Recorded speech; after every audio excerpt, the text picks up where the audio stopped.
আমার নাম অয়ন ব্যানার্জি। আমি ইংরাজি সাবজেক্ট পড়াই, দীর্ঘদিন ধরে পড়াই।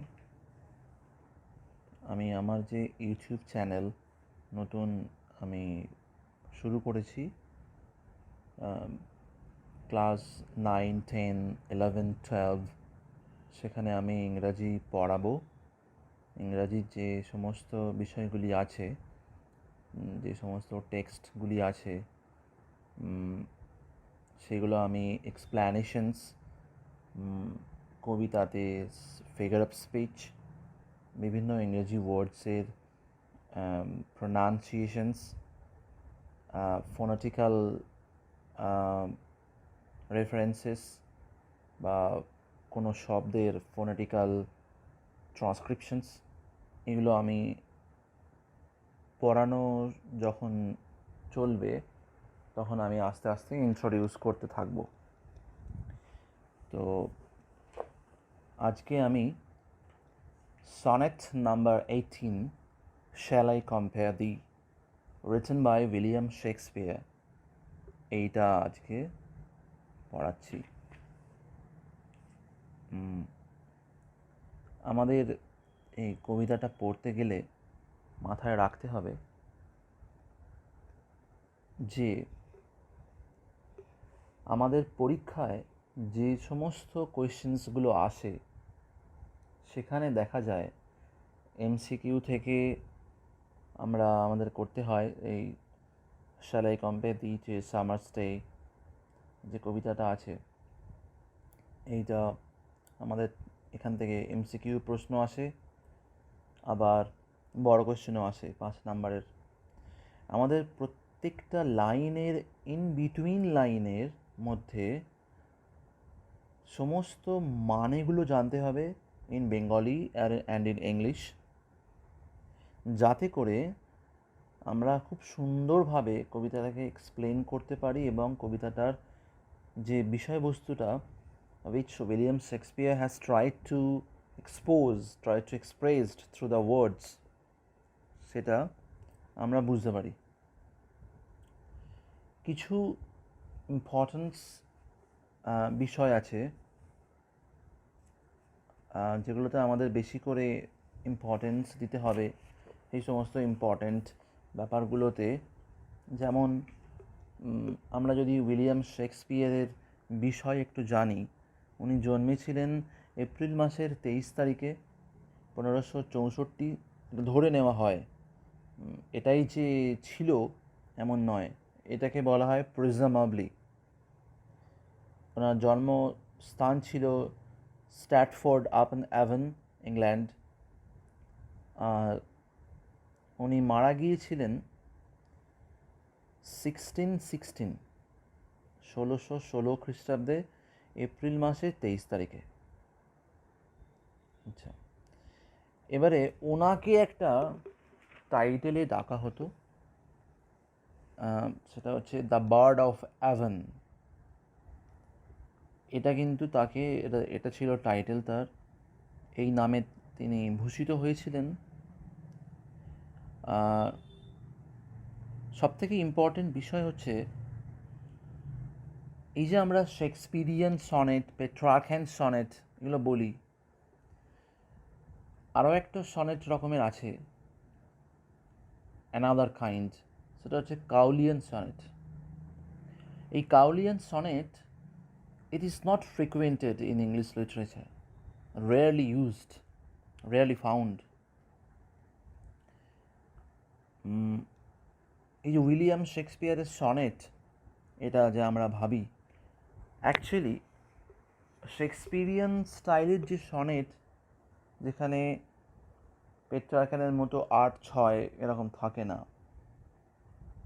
সেখানে 4-4-4, 3 quatrains of 4 lines, and they are followed by a rhyming couplet. Couplet মানে হলো দুটো লাইন, ভার্স মানে হলো একটা লাইন, টার্সিট মানে হলো 3টে লাইন, কোয়াট্রেন মানে হলো 4টে লাইন। তো আমরা শেক্সপিরিয়ান সনেট পড়তে গিয়ে দেখব যে of course sonnet is a poem of 14 lines, and in Shakespearean sonnet we will find 3 quatrains of 4 lines each. 3টে কোয়াট্রেনে 4টে করে লাইন আছে, and it is followed by a rhyming couplet. একটা দুটো একটা আর একটা মানে একটা কাপলেট আছে যেটার শেষের দিকে আমি দেখতে পাবো রাইমিং আছে, সেটা ছন্দ আছে। এই কবিতাটা পড়তে পড়তেই আমরা বুঝতে পারবো। আর যেটা বললাম আমি, 3 ধরনের সনেট হয়। তা পেট্রার্কেন, ইটালিয়ান মানুষ, তিনি ইতালির মানুষ পেট্রার্ক, এবং পেট্রার্কেন সনেটের বৈশিষ্ট্য হচ্ছে 8 এবং 6, এবং সবসময় মনে রাখতে হবে 8 নম্বরে 8টি লাইনের যা বিষয়বস্তু সেটা অবশ্যই 6-এর সঙ্গে কন্ট্রাস্ট হবে, মানে একটু আলাদা হবে, একটু ডিফারেন্ট হবে, একটু অপোজিট হবে।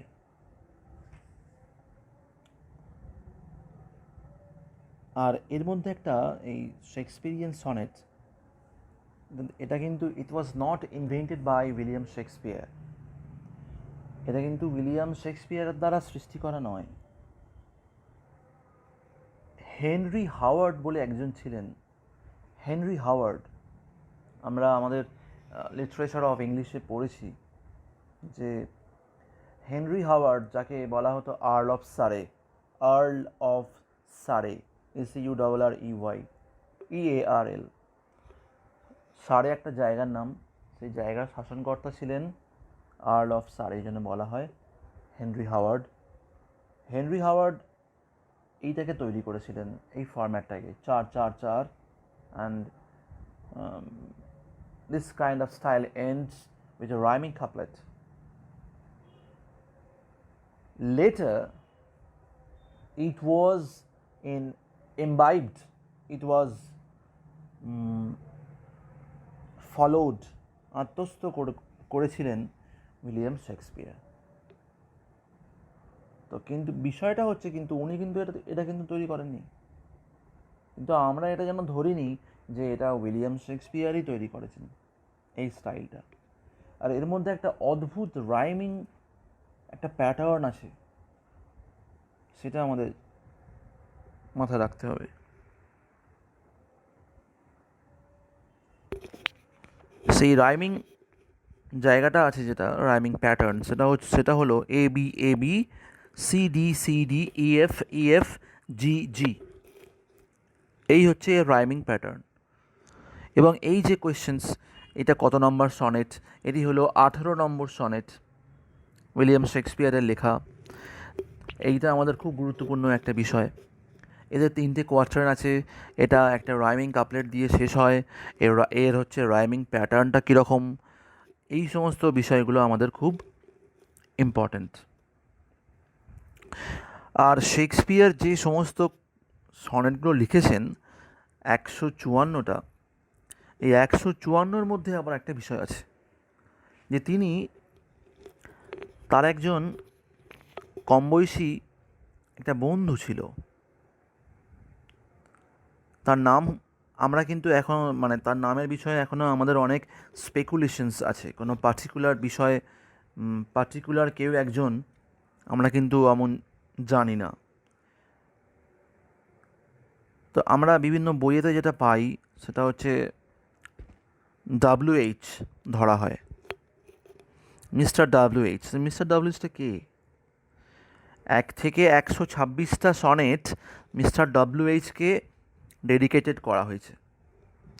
তারপরে 152 অবধি, 127 থেকে 152 অবধি একজন ডার্ক লেডি, তাকে উৎসর্গ করা হয়েছে। এবং কোনো বইয়ে, অনার্সের, মাস্টার্সের বিভিন্ন বইয়েতে লেখা আমি পেয়েছিলাম, সেখানে এটা লেখা আছে যে 153 এবং 154 do not seem to be an integral part of the sequence. এই 154 যে সিকোয়েন্স ধরে নেওয়া হয়, এটা মনে করা হয় না যে 153 এবং 54 এইটা কোনো সিকোয়েন্সের মধ্যে আদৌ এটা শেক্সপিয়ারের লেখা তো, এই বিষয়ে কিন্তু অনেক স্পেকুলেশনস আছে, কোনো ডেফিনিট আইডিয়া কিন্তু নেই। ধরে নেওয়া হয় যে এটা হয়তো কোনো একজন রাইভাল পোয়েট, ওনার প্রতিদ্বন্দ্বী কোনো কবিকে তিনি উৎসর্গ করেছেন 153 এবং 154। তাহলে আমরা কি জানলাম যে 1 থেকে 128, 1 থেকে 126, এইটা হলো এই সনেটগুলো উনি উৎসর্গ করেছেন ওনার যে ইয়াং ফ্রেন্ড তাকে, এবং 127 থেকে 152 একটা ডার্ক লেডিকে উৎসর্গ করেছেন, এবং 153 এবং 154 এটার কোনো ডেফিনিট আইডিয়া পাওয়া যায় না। হয়তো এটা এই দুটো 153 এবং 154 তার লেখাই নয়, উইলিয়াম শেক্সপিয়ারের লেখাই নয় এবং সিকোয়েন্সের মধ্যে আসেই না। আবার কেউ কেউ বলেন যে এটা হয়তো রাইভাল পোয়েট, তার রাইভাল পোয়েটকে উৎসর্গ করা হয়েছিল। তো আমাদের যে বিষয়টা খুব ইম্পর্ট্যান্ট সেটা জানতে হবে যে WH কে, ওনার যে বন্ধু সেটা কে। তো কেউ কেউ এটাকে বলে যে এই WH, মিস্টার WH, ইনি হতে পারেন William Herbert, WILLIAM HERBERT, William Herbert. তিনি ছিলেন পেমব্রকের শাসনকর্তা, PEMBROKE, পেমব্রক। পেমব্রকের কোনো আর্ল হতে পারেন, মানে শাসনকর্তা, অথবা তিনি হতে পারেন Henry Wriothesley, Earl of Southampton, HENRY WRIOTHESLEY, ইনি আর্ল অফ সাদাম্পটন, SOUTHAMPTON, এটা হতে পারে। তো এর WH কে ছিলেন এই বিষয়ে কিন্তু কোনো ধারণা আমরা পাই না। Let's focus on the theme of the poem. থিমটা কি আমরা এবারে জানার চেষ্টা করছি। তাহলে the theme of this poem is eternal beauty of his friend, of the poets friend বা অফ হিজ ফ্রেন্ড। দো any particular idea about the name of his friend is still a mystery. It is captured magically and embodied in the sonnet. খুব সুন্দরভাবে তাকে, তার বিউটিকে narrate করা হয়েছে, depict করা হয়েছে through the lines of his poem, এই কবিতার লাইনের মধ্যে দিয়ে। As long as people will live and keep on reading, keep on মানে চালিয়ে যাওয়া, keep on reading it with appreciation, his friend will live. এই যে আইডিয়া, মানুষ যতদিন এই কবিতাটা পড়বে ততদিন কিন্তু আমার বন্ধুর বিউটি মানুষের মনে ধরা পাবে, এবং মানুষ ততদিন আমার বন্ধুর বিউটিটা রিমেম্বার করবে। অ্যাকচুয়ালি এটা একটা টুপি আছে, টেকনিক অফ ক্যাপ। সেটা কীরকম?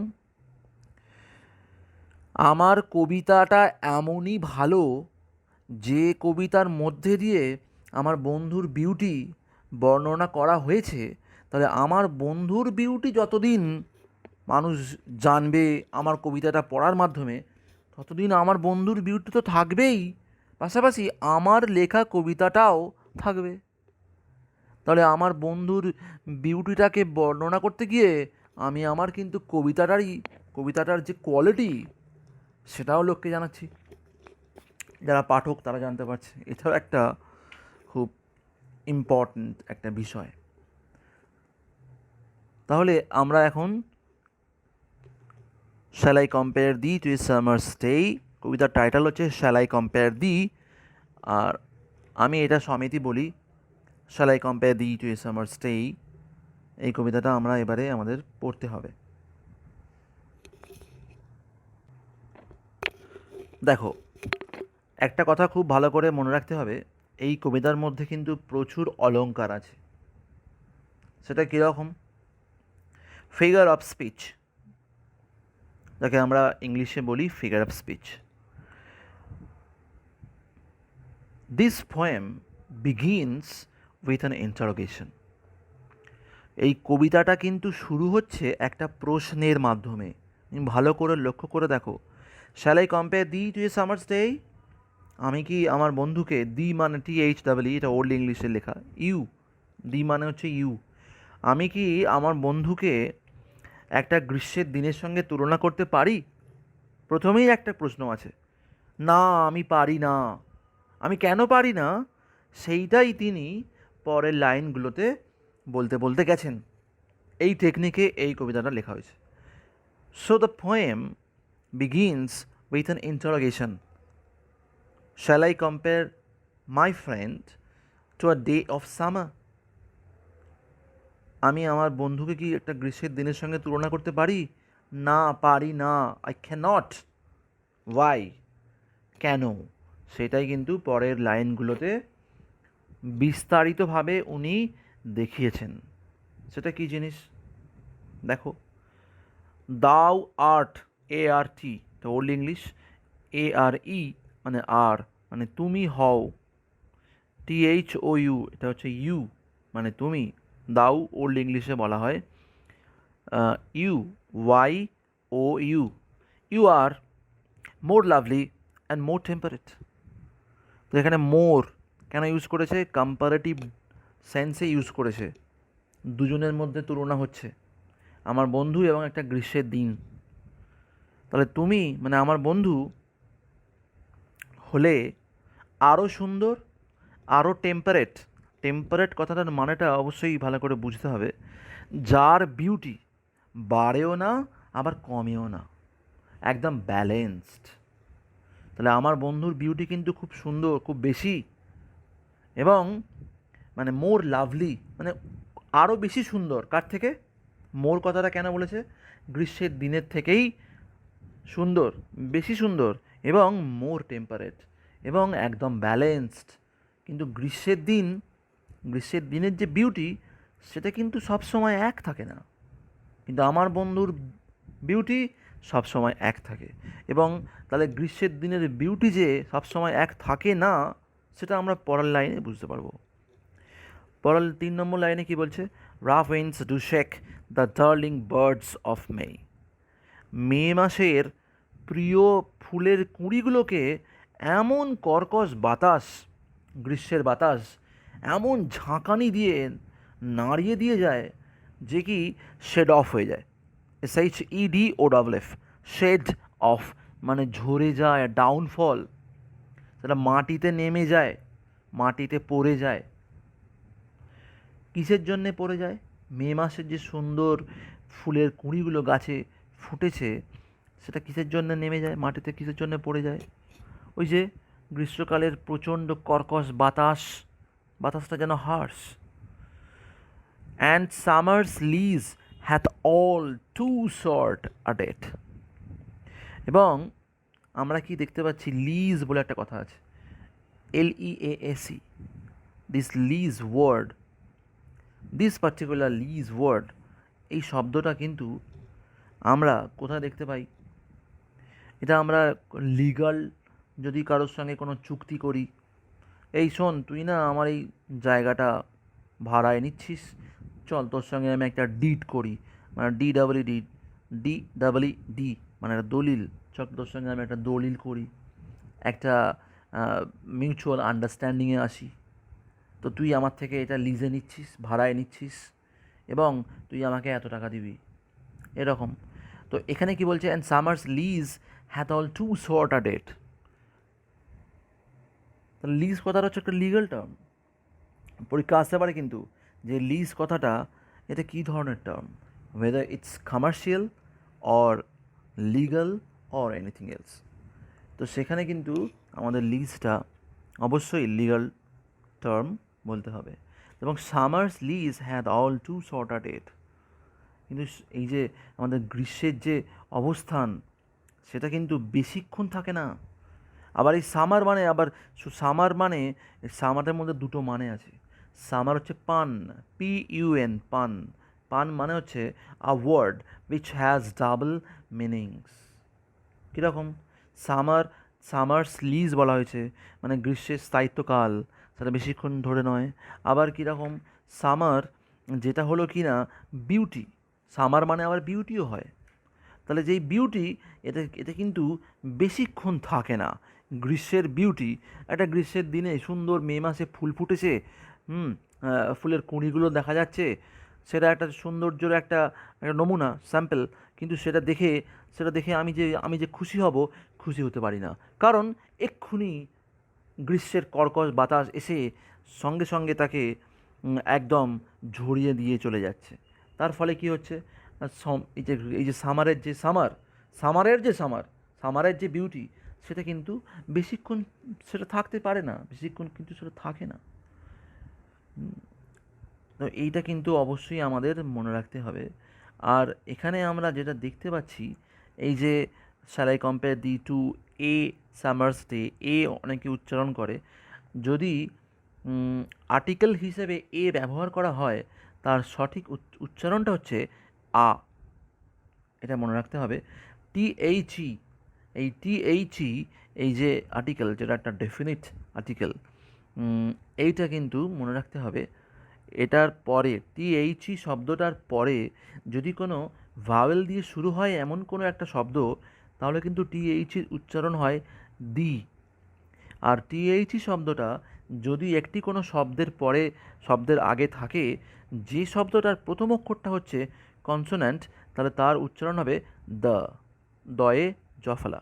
কীরকম, দি ইন্ডিয়ান ক্রিকেট টিম, আর হচ্ছে কি the tiger, the pen, the set of television, এরকম।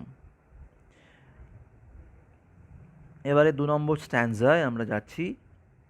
Sometimes too hot the eye of heaven shines. এর মানে কি? আই অফ হেভেন, এটা হচ্ছে একটা ফিগার অফ স্পিচ। এটাকে বলা হয় সার্কামলোকিউশন, ঘুরিয়ে নাক দেখানো, বা আমরা এটাকে পেরিফ্রেসিসও বলতে পারি। তো এটা কেন বলা হয়েছে? এটাকে ঘুরিয়ে বলা হয়েছে, I of haven. So this is an example of figure of speech which we call circumlocution and periphrasis.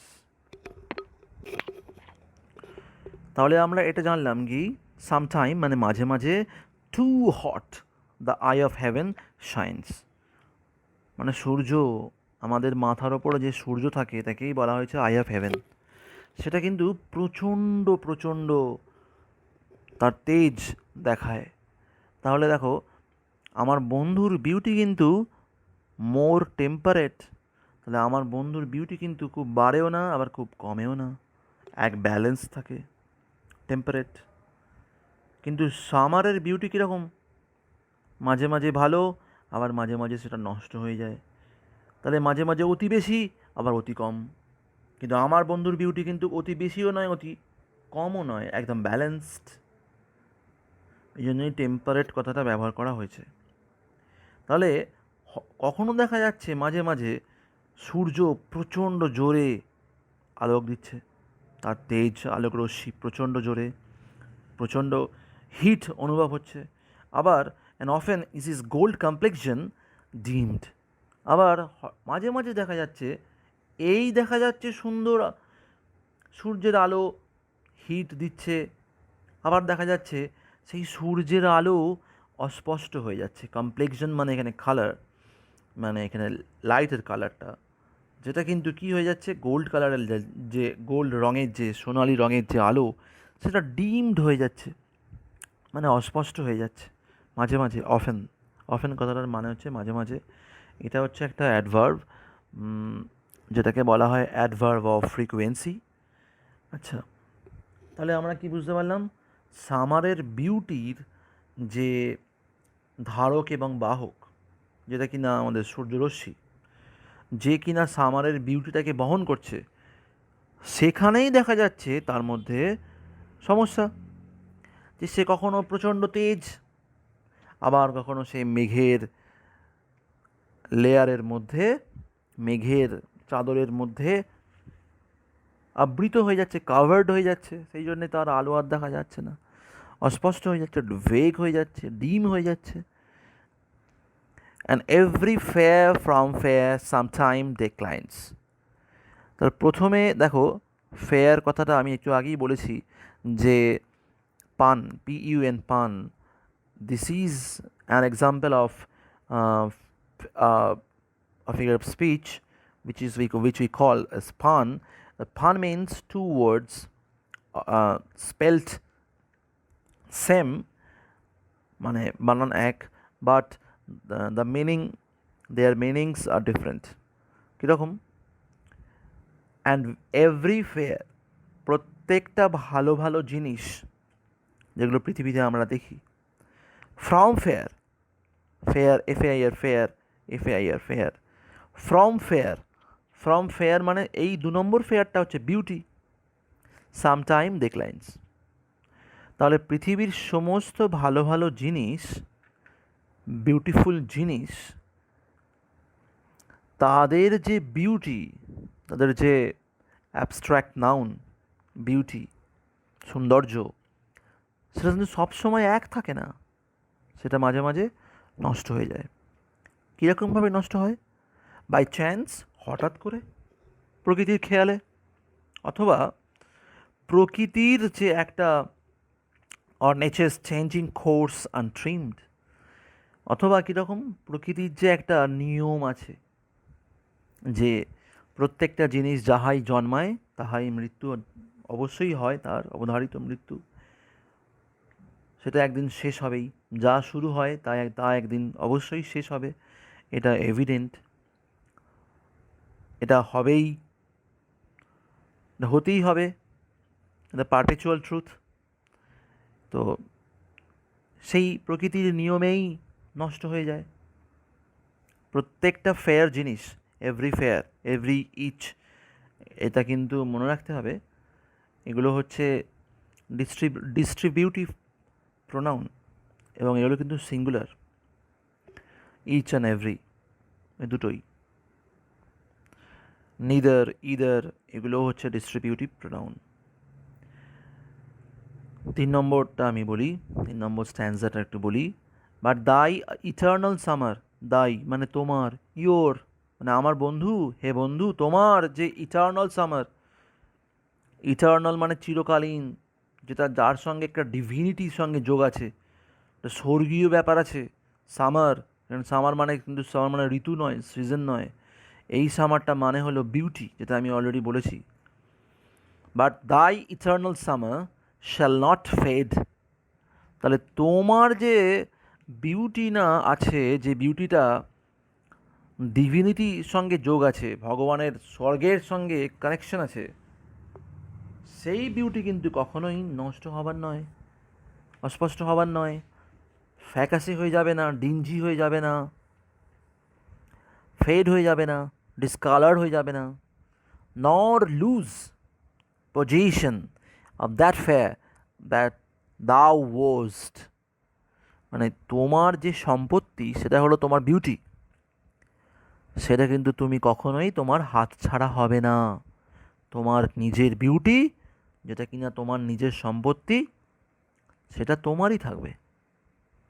নর shall death brag thou wanderest in his shed, তাহলে মৃত্যুও কখনো কিন্তু অহংকার করে বলতে পারবে না, ব্র্যাগ মানে অহংকার, যে তোমাকে তার ছায়া মানে নিঃশেষ করে দেবার যে জায়গা, তোমাকে যে নষ্ট করে দেবে,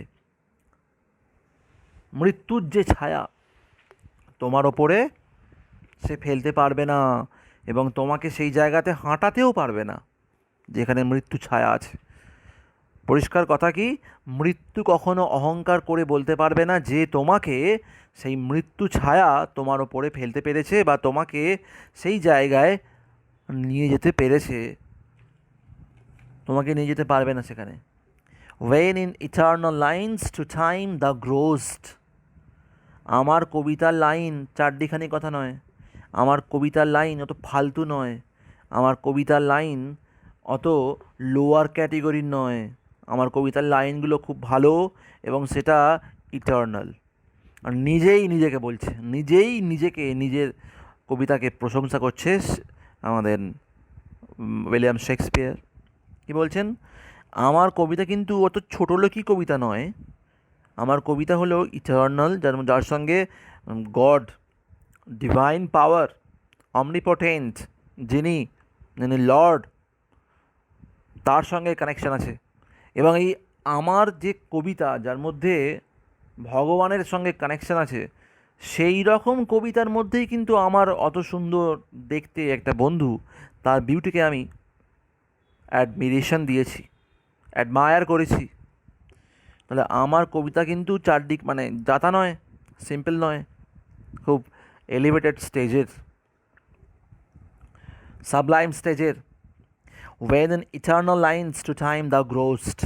তাহলে আমার কবিতার লাইনের মধ্যে যে বিউটি আমি আমার বন্ধুর প্রকাশ করেছি, সেইটা আস্তে আস্তে বাড়তে থাকবে, সেটা কিন্তু কখনোই কমতে থাকবে না, মৃত্যু কখনোই তাকে শেষ করতে পারবে না। একদম শেষ concluding lines, so long as men can breathe or eyes can see, so long lives this and this gives life to thee। এখানে সবথেকে ইম্পর্টেন্ট একটা বিষয় যে দেখো, সো লং সো লং, দুটো লাইনই শুরু হচ্ছে সো লং। প্রথম লাইনটা শুরু হলো সো লং, তারপর লাইনটাও সো লং। এই যে দুটো ফ্রেজ, এখানেও একটা ফিগার অফ স্পিচ আছে, এটাকে বলা হয় অ্যানাফোরা, ANAPHORA। অ্যানাফোরাতে কী হয়? সেম ফ্রেজ, ফ্রেজ মানে হচ্ছে শব্দগুচ্ছ, আর ক্লাস্টার অফ ওয়ার্ডস, সেইটা একই ফ্রেজ রিপিটিশন হয়েছে, তার ফলে এটাকে this is example of anaphora. এটা পরীক্ষা আসতে পারে যেটা এটা কী ধরনের ফিগার অফ স্পিচ, তখন তুমি লিখতে পারবে as long as men can breathe or eyes can see. মানুষ যতদিন শ্বাস নেবে, মানুষ যতদিন এই পৃথিবীতে এক্সিস্ট করবে, আর আইস ক্যান সি, এবং মানুষের চোখ দেখতে পাবে, so long lives this, this বলে দিয়েছে, THIS। এই দিস মানে কি? এই আমার কবিতাটা, দিস পোয়েম মানে আমার কবিতাটা যতদিন থাকবে এই পৃথিবীতে, যতদিন বাঁচবে থাকবে, and this gives life to the. মানে এই আবার দিস মানে এই কবিতাটার মধ্যে দিয়ে তুমি জীবন পাবে, এবং তোমার বিউটি আস্তে আস্তে বাড়তেই থাকবে, কারণ আমার কবিতাটাও হচ্ছে ইটার্নাল, এবং এই ইটার্নাল কবিতার মধ্যেই আমি আমার বন্ধুর ইটার্নাল সামার মানে ইটার্নাল বিউটিকে ডেপিকশন দিয়েছি, প্রকাশ করেছি। এই হলো আমাদের আজকের বিষয়।